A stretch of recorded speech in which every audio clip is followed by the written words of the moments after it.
Salam uşaqlar, bu videoda 12-ci səhifəni işləməyə başlayacağıq. Vaxt itirmədən keçək 24-cü suala. 24-cü sualda görürük ki, 3 birləşmə verir, molyar kütləsini göstərir. Bizdən x, y və z-in hansı olduğu tələb olunur. Ümumiyyətlə biz yadımızda saxlamalıyıq ki, hidrogenin 3 izotopu var.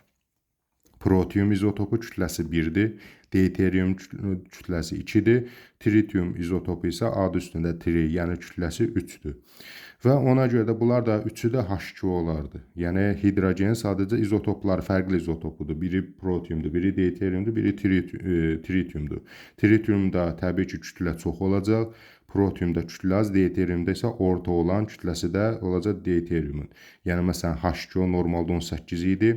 Fərqli izotoplarda 20-22 oldu. İndi biz bunun əsasında baxıb görürük ki, üçündə də oksigen 16-dır. 18-dən 16 çıxsaq, burada x2-yə düşən kütlə 2 olacaq. 2-nin də indeksinə böləndə deməli x burada 1-dir kütləsi. Və yaxud da y2-odan 16-nı çıxsam qalır, 20-dən 16-nı çıxsam qalır 4. 4-ü də 2-yə bölürəm, axı y2-dir burada. 4-ü də 2-yə böləndə kütləsi düşür 2-yə. Və yaxud da 22-dən yenə 16-nı, yəni oksigen çıxıram 6, 6-nı da indeksinə bölürəm. Qalır 6 2-yə böləndə 3, deməli bunun da kütləsi 3 olacaq. Biz bilirik ki, kütləsi 1 olan hidrogen protiumdur. Kütləsi 2 olan hidrogen deuteriumdur. Kütləsi 3 olan hidrogen də tritiumdur. İndi uyğun variantları qoysaq, x protium, y deuterium və z də tritium. Cavab olacaq B variantı. 25-ci sualda bənzər sualdır. Sadəcə bu dəfə su yox, sulfidləri göstərib. Yəni üçü də hidrogen sulfiddir. Və bunlardan hidrogenin biri məsələn kütlə protium olandı, biri deuterium olandı, biri də tritium olandı.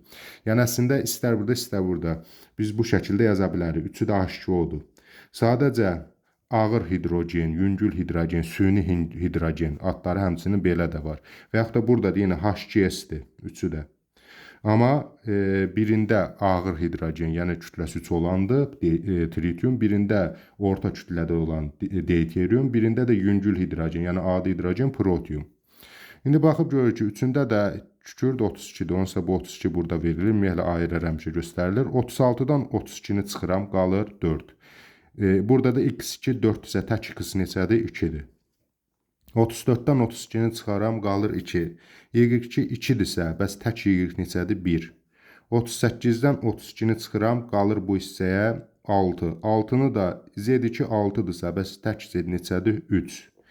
Deməli, X2S-də 2 olan hansı idi? Deuterium idi. Kütləsi 1 olan protium idi. Kütləsi 3 olan tritium idi. İndi uyğun olaraq yerinə qoyaq. Deməli, X deuteriumdur.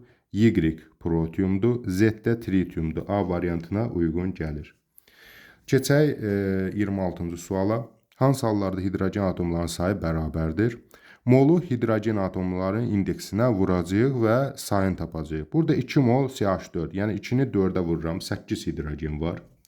Burada 1-i 6-ya vururam, 6 hidrogen var. Burada 2-ni 3-ə vururam, yenə 6 hidrogen var. 1 molu 10-a vururam, 10 hidrogen var. Görürük hansılar bərabərdir. 2 dənə 6 var. 8, 10 heç birinə uyğun deyil. Deməli, 2 ilə 3-də hidrogen atomlarının sayı bərabərdir. Uyğun gələcək E variantına. 27-28-ci suallar oxşar suallardır. Hər ikisində təfərrüatlı izah. Əslində bu sualların üsulları çoxdur. Mən tənasüb üsulu ilə ən asan yolun, yəni şagirdlərin daha rahat qavraya biləcəyi yolu göstərəcəm. Deməli, 27-ci suala baxırıq. Bir dəqiqə. 27-ci sualda deyir ki, birləşmənin formulu x2, y3-dür. Y-in kütlə payı, yəni omegası 48%-dir. Nisbi atom kütləsi 32-dir. İndi bizdən x-in nisbi atom kütləsini tapmaq tələb olunur. Əvvəlcə x və y-ə uyğun tənasüblər quraram. Y-in kütlə payı neçə faiz idi? 48%. Ayrı 32 idi. 32-ni də 3-ə vurmalıyam da kütləsini tapmaq üçün. Çünki 3 dənə y var. Deməli, 32 üçündə 96. Bəs yaxşı, əslində yerin səhv göstərdiyi bu y-dir, bu x-dir. Texniki səhv idi o. X baxaq, ümumi bilir ki, x2, y3 100%-dir. Yaxşı, bunun 48% y3-ə düşübsə, bəs x-a nə qədər düşər? 100%-dən 48% çıxaram, 52% qalar. Yəni, x-in kütlə payı olacaq 52%. Bəs x-in kütləsi nə qədər olacaq? X-in kütləsini bilmirəm. Onsuz da məndən onun kütləsini soruşur. Hər hansı bir hərflə işarə eləyə bilərəm. Elə x-la da işarə eləyə qarşılıq düşməsin. Görürəm ki, burada 2 dənə x var. Yəni 2x yazacağam bura. 2x. 48% 96-ya bərabərdir. Bəs 2x nəyə bərabər olacaq? Bunu tənasüb indi quraram. Yəni 2x bərabərdir. 52-ni vuraram 96-ya. 52-ni vuraram 96-ya. Bölərəm 48-ə. İxtisarları aparanda məxrəc azad oldu. Deməli, 52-ni 2-yə vuranda 104. 2x neçəyə bərabər oldu? 104-ə. Bəs tək x neçəyə bərabər olacaq? Tək x-də 104-ü 2-yə bölərəm. Çünki bu 2x idi. Olacaq 52. Deməli, x-in nisbi atom kütləsi 52-yə bərabərdir. A variantına uyğun gəlir. Yenə eyni sual 28-ci sualdır. Təkrar bir dəfə də izah edəcəm. Daha da yaxşı qavrayacaqsınız. Yenə x və y-i yazırıq. Deyir ki, x3 y-də omegası 31%-dir, kütləsi də 31-dir. X-in nisbi atom kütləsini tapmalıyıq. Birinci baxaq, y neçə faizdir? 31%-dir kütlə payı. Bəs yaxşı, y-ə düşən kütlə nə qədərdir? 31-i vururam, burada tək y-dir də, yəni indeksi yoxdur. 31 birin elə 31 qram. Yaxşı, bəs x-a düşən kütlə payı nə qədər olacaq? Bu cəmi 100%-dirsə, bunun 31% y-dirsə, qalan da x-dir da. 100-dən 31-i çıxaram, eləyər 69%. Yəni x-a düşən pay 69%-dir. Daha sonra baxıb görürəm ki, x burada 3 dənədir. Amma x-in nisbi atom kütləsini bilmirəm, elə məndən nisbi atom kütləsini özün soruşur. Deməli, mən buraya yazacağam 3x. Buradan da tək x-i tapanda nisbi atom kütləsini tapmış olacaq. Deməli, nə edirik? Yenə tənasübü hesablayırıq. 3x bərabərdir. 69 vur 31 böl 31. 69 vur 31 böl 31. 31-lər gedəcək. Elə qalacaq 69. Yəni 3x 69-a bərabərdir. Bəs tək x, yəni nisbi atom kütləsi neçəyə bərabər olacaq? 69-u da 3-ə bölərəm 23-ə. Yəni doğru cavab C bəndinə uyğun gələcək. 29-cu suala baxırıq. 2 dənə tənlik verilib. Deyir ki, T maddəsinin kimya formulunu müəyyən edin. Yəni bu maddənin. Bu maddənin formulunu müəyyən eləmək üçün əvvəlcə M-i, yəni bu X-in indeksi neçədir onu bilməliyəm. X-in indeksini tapmaq üçün də yuxarıdan tapa bilərəm. Ona görə ardıcıllığını əvvəlcə yuxarını, sonra aşağını həll edək. Görürəm ki, sağda nə qədər atom varsa, solda da o qədər atom olmalıdır. Sağda 2x var. Deməli, solda da x-dan 2 dənə olmalıdır. X-in əmsalı olmadığına görə, deməli, burada M 2-yə bərabərdir. Yəni, M 2 olanda eləcə x2. Yəni 2y.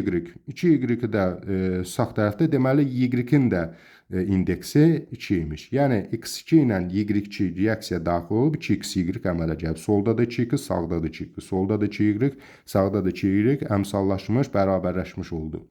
Deməli, bizə də lazım olan M idi. Çünki aşağıda M var. M-i neçə tapdıq? 2 tapdıq. Sağdakı atom sayından, soldakı atom sayından 2x-dan, soldakının da 2x olduğunu müəyyənləşdirdi və M-in də 2-yə bərabər olduğunu gördük. Yaxşı, indi bura 2-ni qoysaq, yəni olsa x2, neçə dənə ümumilikdə x olacaq? 3 vurulsun ki, çünki əmsal da var burada. 3-2-nin, yəni M-in də yerində 2 var. 3-2-nin 6x solda, həmçinin 2 dənə də z var. 6x, 2 dənə də z. 6 dənə x, 2 dənə də z var. Yaxşı, 2t neçəyə bərabər olacaq? Bu hər birində 2-yə böləcəm, çünki burada 2 əmsal var. 6-nı 2-yə böləndə x3, z-i də 2-yə böləndə z. Yəni x3, z formulası alınacaq. Burada da 2x, x3, z olduğuna görə 2-ni vuraram 3-ə 6, 6x bərabərləşdi. Z-i də yenə 2z bərabərləşdi. Yəni, bunun formulası olacaq x3, z. Bu əmsalı da ona vuracam 6x, 2z. Burada da yenə 3-2-nin 6x, 2z. Sağla solun bərabər olması prinsipinə əsaslanır. Eyni sual 30-cu sualda da bənzər sualdır. Bunu da izah edəndə daha yaxşı qavrayacaqsınız. Deməli, vərəqi dəyişək. Baxaq, 31-ci sual, 30-cu sualda daha doğrusu. Yenə də eyni bənzər sualdır. Sağda 2x var. Sağda 2x var. 2, 3-ün 6 dənə də y var. Yəni, əmsal indeksə vuram. 2x, 6y. Sol tərəfdə baxıram. X-in əmsalı olmadığına görə, deməli, mən bu 2-ni M-in yerinə qoymalıyam. Yəni, olmalıdır x2. Üstəcə 6y var burada. Solda da 6y olmalıdır. Burada 3 əmsal olduğu üçün 6-nı 3-ə bölürəm. y2 olacaq. Yəni, oldu x 2 dənə, 3-2-nin 6 dənə də y. Burada da 2 dənə, x 6 dənə y. Yəni, bərabərləşdi. Sonra indi mənə nə lazımdır? Altdakı tənlikdə sadəcə m soruşur məndən. Yəni m-in də neçəyə bərabər olduğunu tapdıq? 2-yə bərabər olduğunu tapdıq. O halda oldu x2 üstünə gəlinsin 6 dənə z. Reaksiya nəticəsində 2t alınıb. İndi mən bu t-nin formulasını bilmək üçün burada solda neçə dənə x var? 2 dənə x var. Bu əmsala bölürəm, qaldı tək x. Solda neçə dənə z var? 6 dənə z var. Əmsala bölürəm, qaldı 3 dənə z. Oldu z3x şəklində və yaxud da xz3 də ola bilərdi. İndi sıralamaya baxır, görür ki, burada z əvvəldədir, ona görə z3x yazıram ki, çaşdırmasın məni. z3x uyğun gəlir D variantına. Həqiqətən də hesablayanda 3-2-nin 6z, 6z-ə bərabərdir. X burada təkdir. 1-2-nin 2, elə burada da x2-dir, m-də bir-birinə bərabər olmuş oldu. 31-ci suala baxaq. Hansı birləşmədə oksigen kütlə payı 50%-dir? Bunları bir-bir hesablamaq da olar. Elə baxaq görürük ki, omeqanın ümumiyyətlə tapılma qaydasını əvvəlki səhifələrdə də izah eləmişdim. Üstündə çox durmayacağam. Kükürt burada 32-dir. Deməli 16-2-nin 32, yəni bir-birinə bərabərdirsə artıq 50% götürülür. Bu ən asan yoldur. 50% nə deməkdir? Yəni yarısı bu element olsun, yarısı bu element. 32 kükürt, 16-2, 32 də oksigen. Deməli 50-50-yədir də bu. Doğru cavab A variantıdır. Amma bir-bir hesablamış olsaydıq. Omeqanın tapılma qaydası belə olacaqdı. Qoy onu da izah eləyək. Çünki ola bilsin əvvəlki səhifələrə baxmayırsınız. Deməli, SO2-nin ümumi kütləsini aşağıda yazacağım. Yəni 32 üstə 16 2-nin 32 64. Yuxarıda isə nəyi soruşur? Oksigenin kütlə payı. Ona görə də omega oksigen bərabərdir. Deməli 16 2-nin 32-ni də yuxarıda yazacaqdı. Vuracaqdı bunu 100%, çünki faiz ilə istəyir bizdən 50% deyir. 64 ilə 32 ixtisar gedəcək 2-nin 1-ə, 2-də 1 də 100%-ə vuranda 50% eləyəcək. Yəni doğru cavab çıxmış olacaq. Bunları indi bir-bir hesablaya da bilərdik hamısı üçün, amma ehtiyac yoxdur. Elə A variantından tapdıq. Sonra 32 kükürt trioksiddə kükürdün kütlə payını hesablayın. Kükürt trioksid, elə bax burada E variantında kükürt trioksidin formulasını göstərir. Elə hesab eləyək ki, bir-bir axtarsaydıq, ona gəlib çıxanda bax belə olacaqdı. Deməli, SO3-ün formulasında nə edir? Kükürdün kütlə payı. Omega kükürd bərabərdir. Nə ilə soruşur? Faizlə. Deməli, həm də sonda 100%-ə vuracam. Yaxşı, məxrəci yazıram ümumi kütləni. SO2 ümumi kütləsini. 32 üstə 16 üçün 48. Bax, 16, 32 burada verib. 48, 32, 80. Sonra kükürdü də üstə yazacam. Yəni, 32-ni də yuxarıda yazacam. Çünki burada indeksi yox olmadığına görə 32 birin elə 32 eləyir. Deməli, bunları da ixtisar aparanda əslində biz bunu 5-də 2 şəklində ixtisar eləyə bilərik, amma 10 dalğı 100%-ə vuracaq deyə 10 dalıq şəkilə çevirək. Yəni 8-ə böləndə burada olacaq 10, bunu da 8-ə böləndə bu da eləyəcək 4. 10-da 4-ü də 100% elə 40% deməkdir. Deməli, doğru cavab D bəndinə uyğun gələcək. Bəzən tam ixtisar aparmaya ehtiyac yoxdur. Yəni, elə eləyin ki, sizin hesablamanız daha rahat olsun. Deməli, Kuprum SO4 birləşmələrində elementin ən kiçik kütlə nisbətləri müəyyən edilir. Uşaq çaşır burada 2, 1, 4-ü vurur. Amma burada indekslərin nisbətini soruşur. Kütlənin nisbətini soruşur. Kütlənin nisbətini tapmaq üçün hər birinin kütləsi indeksinə vurmalıyam. Məsələn, misin kütləsi 64-dür. İndeksinə vuranda indeksi də bu da 1-dir. 64 birim 64. Daha sonra kükürt kütləsi 32-dir, indeksi də 1-dir. 32 birin 32. Oksigen kütləsi 16-dır, 4 dənə 16-dan var. 16 4-ün 64. İndi bunu ixtisar apararam. Hər 3 32 ədədinə bölünür. 64-ü 32-yə böləndə 2, 32 32-yə böləndə 1, 64-ü yenə 32-yə böləndə 2. 2 1 2 nisbəti çıxdı. Bu da B variantına uyğun gələcək. 34-cü suala baxaq. 34-də 14,2 qram R2O5 maddəsində 8 qram oksigen var. RH3 birləşməsinin nisbi molekul kütləsini tapın. Əvvəlcə mən R-in nisbi atom kütləsini tapmalıyam ki, RH3-ü hesablaya bilim. Bunun üçün ən rahat yol, bir neçə yenə yol var, ən rahat yol bundan ibarətdir. Deməli, siz görürsünüz ki, burada R2O5-də cəmi bu bir yerdə nə qədərdir? 14,2 qramdır. Və bunda oksigenlərin miqdarı 8 qramdır. Amma normalda nə qədər olmalıdır bunun molyar kütləsi? Mən onu bilmirəm. Çünki R-i bilmirəm. R-i elə R ilə götürək. R 2R üstəgəl 16,5-in 80. Normalda bunun nisbi molekul kütləsi R-i vurardım 2-yə, 16-nı da vurardım 5-ə. Yəni 2R plus 80. Bunda nə qədər oksigen olacaqdı? 16 5'in, çünki normalı burada ayrılarla tapırıq da, yəni sualın sonunda. 16'nın 5'in 80 qram. Yəni normalda bunun 2R plus 80 qramında 80 qram oksigen var. Amma 14,2'sində 8 qram varsa, indi mən tənasüb qrup tapa bilərəm. Deməli, 2R plus 80 bərabərdir. Yəni bu hissə bərabərdir. 14,2'ni 80'a vurub 8'ə bölərəm. 14,2 vurulsun 80 böl 8. 8 ilə 80 ixtisar gedəndə burada da 0 elədi 142.